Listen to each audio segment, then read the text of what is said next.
بسم اللہ الرحمن الرحیم۔ السلام علیکم ناظرین، میں ہوں ڈاکٹر نعمان علی اور آپ کی خدمت میں ایک نئے سیشن کے ساتھ حاضر ہوں۔ آج کی ویڈیو کا ہمارا ٹاپک ہے کہ سردیوں میں بکریوں اور بکریوں کے بچوں کی خاص طور پہ مینجمنٹ کس طرح کرنی ہے، کیونکہ جس طرح سردیاں آتی ہیں تو بکریوں اور خاص طور پہ بکریوں کے بچوں کی اموات جو ہے، شرح اموات وہ بڑھ جاتی ہے، زیادہ بکریاں مرتی ہیں۔ تو اس وقت تقریباً اکتوبر اپنے اختتام کی طرف ہے، آج 19 تاریخ ہو چکی ہے، تو آہستہ آہستہ سردی بڑھتی جائے گی۔ دن نہیں تو تقریباً پاکستان انڈیا کے ہر علاقے میں راتیں تو ٹھنڈی ہو چکی ہیں، رات کو اوس پڑتی ہے تو اس وجہ سے راتیں ٹھنڈی ہو چکی ہیں۔ تو اس وجہ سے میں نے اس وقت یہ بہتر سمجھا کہ اس وقت اس ویڈیو کی لوگوں کو ضرورت ہے، جو لوگ بکریاں پالتے ہیں خاص طور پہ ان کو۔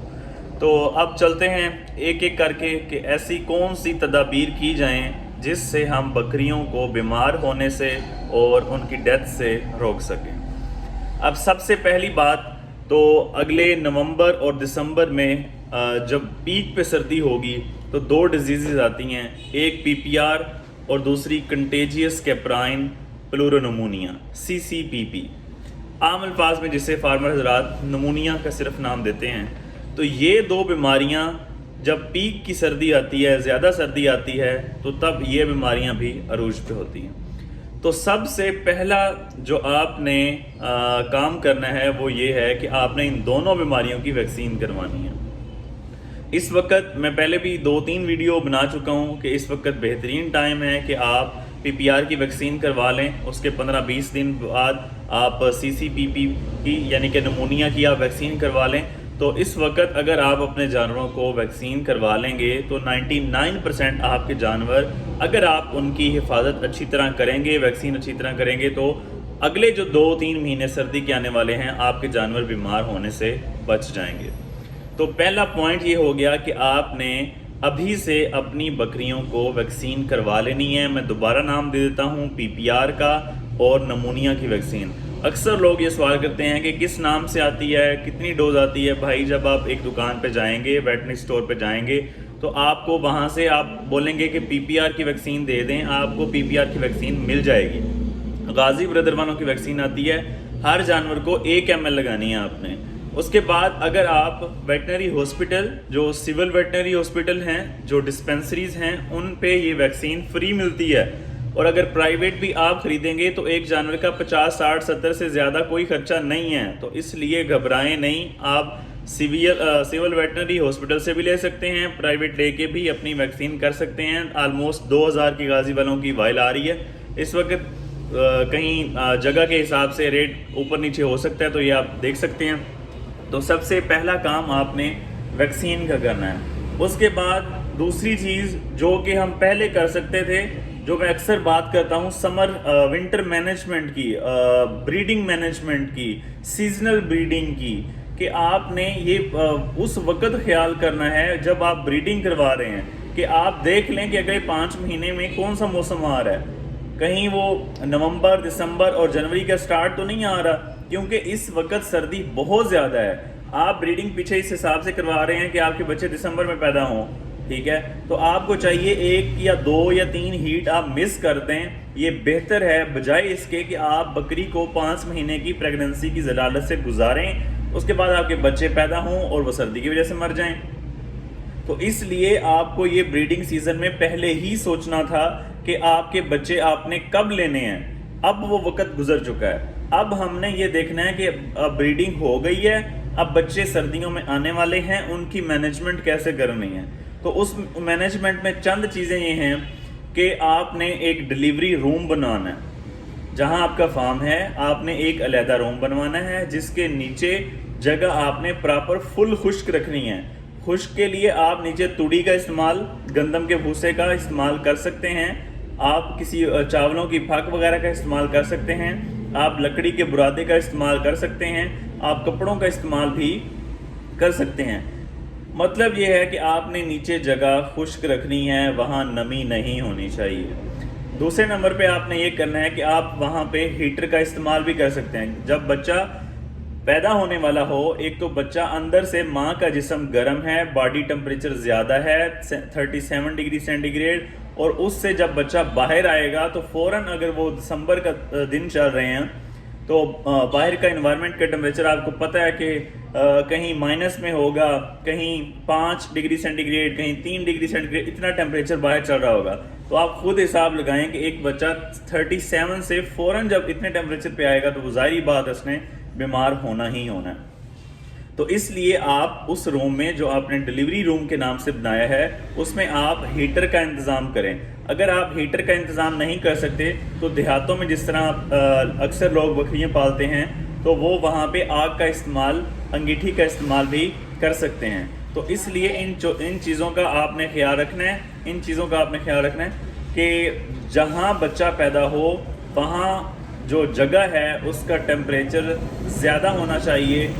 اس کے بعد آپ نے یہ خیال رکھنا ہے کہ جیسے بچہ پیدا ہو اب اس نے فیڈنگ بھی کرنی ہے، جتنی جلدی پاسبل ہو کہ بچہ سنبھل جائے اس کے بعد آپ اس کی فیڈنگ سٹارٹ کروائیں. اگر تو وہ خود فیڈنگ کر رہا ہے، ماں کا دودھ پی رہا ہے تو ٹھیک ہے، نہیں تو دودھ نکال کے. اب یہ بات خیال رکھنی ہے کہ جو بچے دودھ نہیں پیتے تو جب آپ نے ان کو ماں کا دودھ نکال کے فیڈنگ کروانی ہے تو اس کا ٹیمپریچر دودھ کا 40 سے 43 ڈگری سینٹی گریڈ ہونا چاہیے. اس سے ٹیمپریچر کم نہیں ہونا چاہیے ورنہ بچوں کو فوراً ڈائریا، موشن رک لگ سکتے ہیں. تو اس بات کا بھی آپ نے خیال رکھنا ہے. اچھا، یہاں پہ بچہ پیدا ہوتے وقت آپ نے صرف بچے کا خیال نہیں رکھنا، ماں کا بھی خیال رکھنا ہے، کیونکہ ماں کے جسم سے جو بچہ بھی نکل گیا ہے اور اس کے ساتھ فلوئڈ بھی نکلا ہے کافی، تو اس وجہ سے اس کا ٹیمپریچر بھی ڈاؤن ہو سکتا ہے. انرجی کے لیے آپ ان کو چیزیں گڑ وغیرہ، شکر، گھی، انڈا، یہ وہ جیسے لوگ دیسی ماحول میں کرتے ہیں، یہ چیزیں بھی آپ انرجی کے لیے کھلا سکتے ہیں.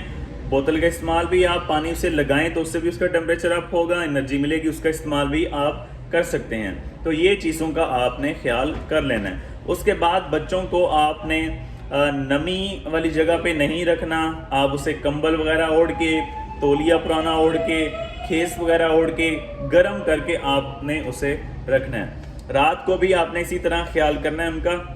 دوسری بات کہ جب ایک جگہ پہ آپ نے بچے پیدا ہو گئے آپ کے اس کے بعد آپ نے بچوں کو گرم جگہ پہ بھی رکھ لیا، ٹھیک ہو گیا، لیکن رات کو آپ نے گرم جگہ پہ رکھا، دن چڑھتے ہی آپ نے پھر اس بات کا خیال رکھنا ہے کہ یہ نہیں کہ بچے آپ کے اندر پڑے ہوئے ہیں اور فوراً ٹھنڈی سردی میں آپ انہیں باہر بھیج دیں یا سین سے باہر نکالیں. تو آپ نے اس چیز کا بھی خیال رکھنا ہے کہ فوراً گرم جگہ سے فوراً ٹھنڈی جگہ پہ شفٹ نہیں کرنا، تو اس سے بھی بیمار ہونے کے چانسز زیادہ ہوتے ہیں. بچوں کو بر وقت آپ نے دودھ پلانا ہے اور جب وہ خشک چارہ کھانے کے قابل ہو جائیں تو آپ نے انہیں خشک چارہ بھی کھلانا ہے. تو یہ تھی بچوں کی کچھ مینجمنٹ کی ٹپس کہ آپ نے ان کا خیال رکھنا. اکثر لوگوں کو یہ چیزیں پتہ ہوتی ہیں لیکن بہت سے لوگ جو احتیاط نہیں کرتے، تو ان کی یاد دہانی کے لیے میں چیزیں بتا رہا ہوں کہ ان چیزوں سے جانور اکثر بیمار ہوتے ہیں. اس کے بعد آپ آتے ہیں جانور کی خوراک پہ. تو آپ نے جانور کی خوراک کا فل خیال رکھنا ہے. جتنی خوراک آپ گرمیوں میں دے رہے تھے خوراک نے آپ نے اس سے بڑھا بھی دینی ہے، اور دوسرا جو سبز چارہ ہے اس کی آپ نے ریشو کم کر کے خشک چارے کی طرف آپ نے جانا ہے. آپ گندم کا بھوسا استعمال کر سکتے ہیں، آپ چنے کا بھوسا استعمال کر سکتے ہیں. اس طرح مکئی اگر آپ کھلا رہے ہیں تو اس کی کوانٹٹی تھوڑی مقدار بڑھا دیں. اگر آپ دانے پہلے ہی کھلا رہے ہیں تو تھوڑی سی مقدار اور بڑھا دیں. لیکن اس کا آپ نے یہ خیال کرنا ہے، میں اکثر ویڈیوز میں یہ بتا چکا ہوں کہ جب بھی آپ نے خوراک چینج کرنی ہے 100% خوراک چینج نہیں کرنی. پرپورشن کے حساب سے ایک دن 25% نئی خوراک ایڈ کر لیں، 75% پرانی کر لیں، اگلے دن 50 نئی کر لیں، 50 پرانی کر لیں، اگلے دن 75 نئی کر لیں، 25 پرانی کر لیں. تو اس طرح آپ نے ایٹ لیسٹ کم از کم 4-5 دن لینے ہیں خوراک کو چینج کرتے ہوئے. اس کی وجہ یہ ہے کہ جانور کے جسم کے اندر، جانور کے پیٹ کے اندر، ریومن کے اندر وہ مائکرو فلورا، وہ جراثیم موجود نہیں ہوتے جو نئی خوراک کو ہضم کر پائیں. اس وجہ سے اکثر جانور کی ڈیتھ بھی ہو جاتی ہے کہ آپ نے 100% خوراک چینج کی اور جانور کی طبیعت وہیں بگڑ گئی. تو اس لیے آپ نے خوراک کو چینج کرتے وقت بھی ان ساری چیزوں کا آپ نے خیال رکھنا ہے تاکہ آپ کی جانور کی صحت ٹھیک رہے اور وہ بیمار نہ ہو. تو میں بات کر رہا تھا اگر آپ مکئی پہلے سے کھلا رہے ہیں تو تھوڑی ریشو بڑھا دیں. اگر آپ دانے پہلے سے کھلا رہے ہیں تو تھوڑے بڑھا دیں, لیکن پرپورشن کے حساب سے آپ نے بڑھانا ہے, تھوڑا تھوڑا کر کے بڑھانا ہے, اچانک آپ نے نہیں بڑھا دینا. تو جو سبز چارہ ہے اس کا استعمال آپ نے تھوڑا کم کر دینا ہے, کیونکہ اگر آپ سبز چارہ زیادہ کھلائیں گے تو جانور کے جسم میں پانی زیادہ جائے گا, اس سے ڈائریا لگنے کے چانسز بھی ہو سکتے ہیں. ایک اور بات یہاں پہ, ٹھنڈا پانی آپ نے بالکل نہیں پلانا. جانوروں کو 24 گھنٹے آپ نے جب بھی پانی پلانا ہے آپ نے فریش واٹر پلانا ہے, فریش واٹر پلانا ہے. ٹھنڈا پانی پلائیں گے ڈائریا, موشن, رک یہ ضرور لگیں گے, خاص طور پہ بچوں کو, بڑوں کو بھی لگ سکتے ہیں. تو آپ نے ہمیشہ انہیں گرم, یعنی کہ ان کے باڈی ٹمپریچر کے اکارڈنگ ہو تازہ پانی آپ پلا سکتے ہیں. تو اس چیز کا آپ نے خیال رکھنا ہے. اور بات یہ یہاں پہ کہ جو جگہ ہے اس کا آپ نے, کیونکہ یہ جانور یورینیٹ کرتے رہتے ہیں, تو آپ نے جگہ کو خشک کرنا ہے اور صفائی کا انتظام کرنا ہے. صفائی بار بار دن میں 2 یا 3 بار صفائی ہونی چاہیے تاکہ جانور آپ کے کمفرٹیبل رہیں. اس کے بعد رات کو ایک جو اکثر فارمرز رات غلطی کرتے ہیں وہ یہ ہے, پہلے تو آپ نے صفائی کر لینی ہے ساری رات کو. جب آپ نے بکریاں اندر شفٹ کرنی ہے تو ایک بار صفائی ہو جانی چاہیے. اس کی وجہ میں آپ کو بتاتا ہوں. صفائی ہوگی, جانور اندر چلے گئے, یا کچھ لوگ غلطی کریں گے صفائی نہیں کریں گے, جانور اندر ڈھک دیے. آپ سردیوں میں وہ یہ کرتے ہیں کہ فلی کورڈ کر دینا ہے, ہوا اندر انٹر ہی نہ ہو, کیونکہ وہ لوگ اپنی طرف سے یہ کوشش کر رہے ہوتے ہیں کہ سردی سے بچیں. لیکن ہوتا کیا ہے کہ سردی سے بچتے بچتے یہاں ایک اور چکر ہے امونیا گیس کا. جانور جو پیشاب کرتے ہیں, جو فیسز ان کے ہیں, مینگنے وغیرہ ہیں, جو یہ سانس لے رہے ہیں, ان کے تھرو یہ امونیا گیس خارج کرتے ہیں, جو کہ ان کے اپنے پھیپھڑوں کے لیے انتہائی خطرناک ہے. اگر انوائرمنٹ کے اندر, ماحول کے اندر امونیا گیس کی پرپورشن یوں زیادہ ہو جائے, اور اکثر ہوتی ہے. آپ سردیوں میں پہلے باڑا بند کریں, اس کے تھوڑی دیر بعد آپ جا کے دیکھیں, آپ خود وہاں پہ کھڑے نہیں ہو سکتے. آپ ہائٹ چیک کر لیں, آپ کی ہائٹ بکریوں سے کہیں زیادہ ہے, تو جو نیچے پیشاب کیا ہوا ہے, نیچے مینگنے کی ہوئی ہیں, تو وہاں سے جب امونیا گیس اوپر اٹھنی ہے تو سب سے پہلے وہ چھوٹے بچوں کی ہائٹ تک پہنچے گی, سب سے زیادہ نقصان انہیں پہنچے گا. دوسرے نمبر پہ جو بڑی بکریاں ہیں ان تک پہنچے گی, ان کے پھیپھڑوں کو افیکٹ کرے گی, اور سڈن ڈیتھ ہو جاتی ہے ان کی. اکثر آپ نے یہ کیس سنے ہوں گے کہ بکریاں اندر بند تھیں, کچھ پتہ نہیں چلا, بس صبح گئی ہیں تو بچوں کی ڈیتھ ہو گئی ہے, بکریاں زمین پہ پڑی ہوئی تھیں. اس کی وجہ امونیا گیس ہے. آپ نے ہوا کا رستہ نہیں چھوڑا سردی سے بچنے کے لیے, لیکن آپ نے امونیا گیس کا خیال نہیں کیا, تو آپ کے جانور کی سڈن ڈیتھ ہو سکتی ہے. اس لیے آپ نے یہ خیال کرنا ہے. یہ چھوٹی چھوٹی باتیں ہیں, اگر آپ ان چھوٹی باتوں کا خیال کر لیں گے تو کوئی گوٹ فارمنگ اتنی مشکل بات نہیں ہے. مسئلہ تب بنے گا آپ جب لاپرواہی کریں گے, چیزوں کو اگنور کریں گے. تو اس لیے آپ نے سردی سے بھی بچانا ہے اپنے جانوروں کو, اور اس کے ساتھ ساتھ امونیا گیس تاکہ وہ ساتھ ساتھ نکلتی رہے, تو اس کا رستہ بھی آپ نے رکھنا ہے. چاہے اس کے لیے آپ چھوٹا سا ایگزاسٹ بھی لگا سکتے ہیں, آپ 2 3 4 ڈفرینٹ جگہ سے آپ دیوار کی جو اینٹیں ہیں وہ بھی نکال سکتے ہیں. اس طرح آپ امونیا گیس سے انتہائی آرام سے بچ سکتے ہیں, اپنے جانوروں کو بچا سکتے ہیں. تو یہ تھیں جی وہ چند ٹپس. اس کے علاوہ اور بھی ہو سکتی ہیں جو جانور کو صحت کے لیے فائدہ مند ہوں, مناسب ہوں, تاکہ جانور سٹے کر سکیں ان سردی کی ڈیوریشنز کو. امید کرتا ہوں کہ آپ کو ساری باتیں سمجھ آ گئی ہوں گی. پھر بھی کسی بھائی کا کوئی سوال ہے کسی قسم کا, کسی جانور کے حساب سے, تو آپ کمنٹ سیکشن میں پوچھ سکتے ہیں. بہت شکریہ.